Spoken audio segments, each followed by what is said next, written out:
Alright everybody, I'm going to show you how to make refrigerator pickles start to finish. It's very easy, and this here is the end result. You've got a whole bunch of pickled garlic, which is very good, and pickles. This is actually from my last batch. It's last little bit that was left in the jar.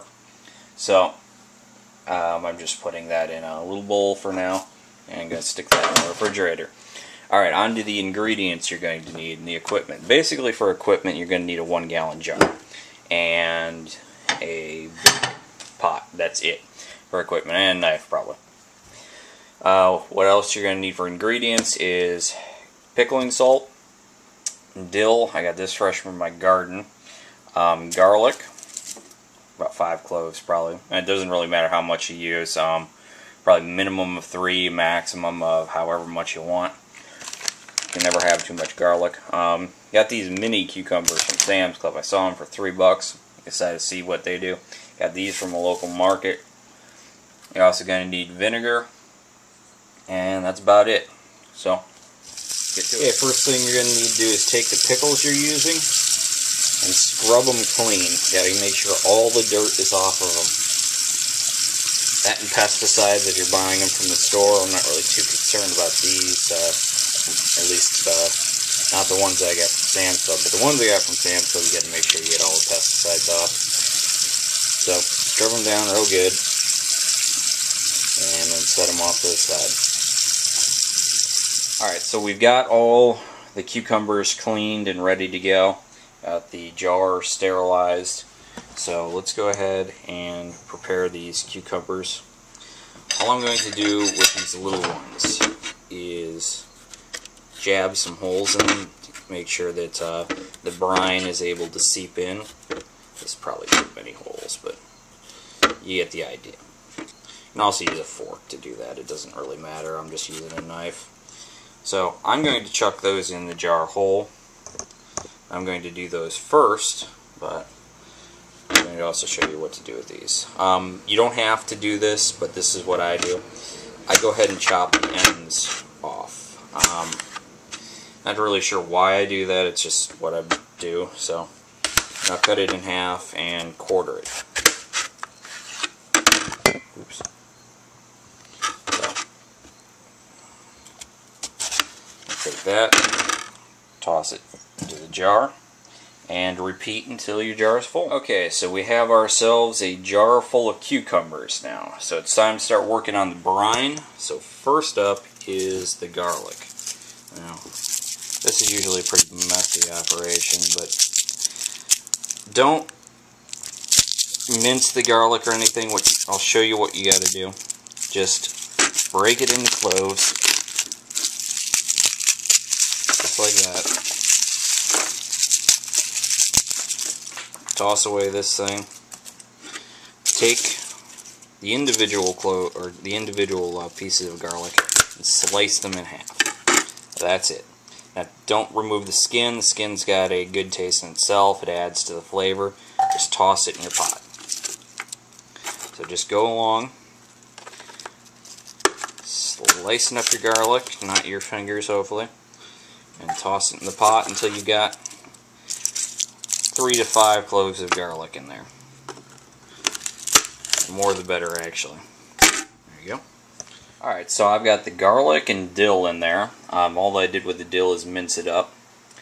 Not a whole lot, you know, you can see stems and stuff. But anyways, this jar is kind of an experimentation jar. I've never done these small pickles. And I've also never done slices before. So it's going to be kind of, I have no idea how this is going to turn out. So next up, we're going to need, also, you need fill your pot with somewhere between 12 to 16 cups of water. You probably won't use all of it. That's what I do. So next up, you're going to need the salt. About 3/4 of a cup. Pour that out. So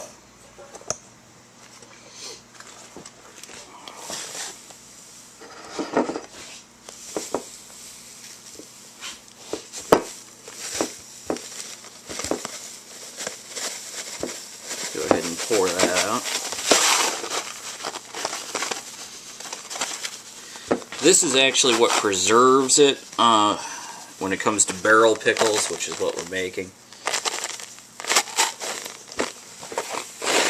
Okay, so I've got the garlic and the dill in there. Just cut up the dill a little bit and tossed it in there.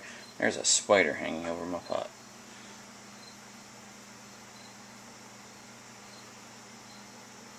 Alright, get out of there. Anyways, so we got all the garlic and dill in there. So next thing we're going to add is our salt. You're going to need about 3/4 to 1 cup worth of salt. Doesn't really matter. I prefer towards 3/4. Otherwise, brine seems a little too salty to me. You're going to toss that in there. You're also going to need a shot of vinegar, but add that after you boil this. Okay. Mix that up a little bit and turn the stove on. There you go. So we're going to turn that on high heat and let it go until it's boiling. Okay, I'm going to show you how I store rice, just while we're waiting for the brine to boil. So, I got my food saver on here. I'm going to select dry on here, speed, gentle actually, because the rice can poke through the bag. So you're going to go gentle on that, and we should be good to go. I'm going to use the larger bags in this. I can't remember how long they are, to be honest with you.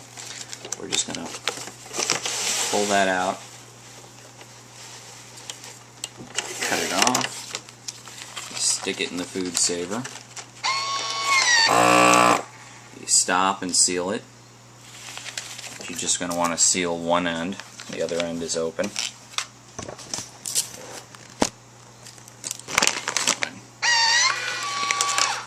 I just turned it on, so it's going to be a little bit slow at first, I notice. So we're going to take our baggie.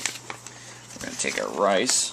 We're going to fill the bag till we can close it about here. And the cats are fighting. Wonderful. Alright, so we got our baggie of rice. This one's not anywhere close to 1 gallon, but we're going to chuck a 1 gallon oxygen absorber in there and seal the thing. So, box out of the way. Alright. The tricky part is making sure the rice doesn't fall out while you do this. They could have made this design a little better on this thing.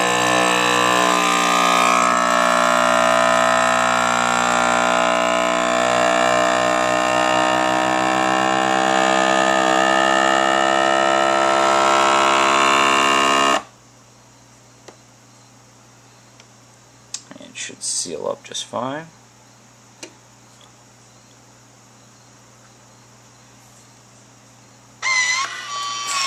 And brick o' rice. You could probably kill somebody with this. So, got a little oxygen absorber in there. I know people are doing the Mylar bag thing, and that's great and all, but to me it's kind of a waste because rice lasts for 2 years just sealed in a baggie.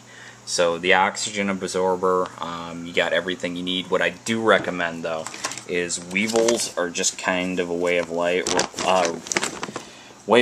when you're buying bulk rice. So you probably have bugs in your rice. So what you do is you take your freezer, you chuck it in your freezer, leave it there for, I don't know, about 24 hours. Take it out, let it warm up again for a couple hours, and then chuck it in the freezer again for another 24 hours, and that will make sure that nothing happens to you. This is easy for me because I've got a freezer downstairs, but you might have to do this over a period of time. So okay, there you go. Brine's done. It was boiling for a little bit. I went ahead and scooped all the garlic and dill and put it in the jar. These things. So let's go ahead and pour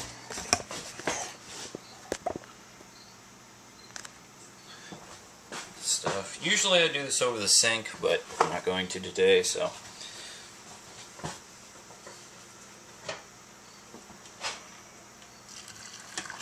That's why I do it over the sink.